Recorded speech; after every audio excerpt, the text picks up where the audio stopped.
start getting all of your kit stripped. Platoon sergeant's kit check. Bit of fucking urgency, let's go.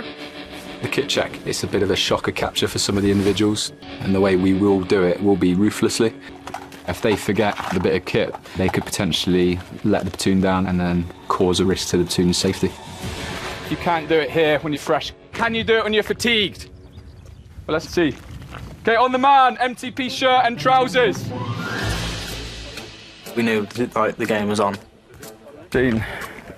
Scene. Okay, day sack, waterproof liner. Okay, a small piece of warm kit. Okay, if shit hits the fan, you can don it. Even if you've gone over the kit 1,000 times and you've got everything. Socks. You're just waiting for him to call it out. Okay, compass and map. He'll say it and you're like, fuck. Down. Not good. Okay, serviceable boots. He's quite fierce, quite serious as well.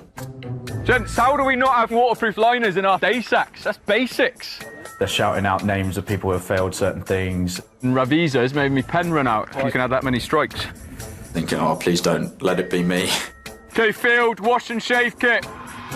What the fuck is that? Looks like your beach kit that you're going to go down the beach with your sun cream and your bath towel. That is not a wash shave kit ready for the field on exercise, is it? Don't worry, we'll get you a deck chair set up. A couple of margaritas. To be fair, it was my missus' wash bag. Right, troops, stop what you're doing. Listen in. Okay, as a pre-deployment kit check goes, that is shocking.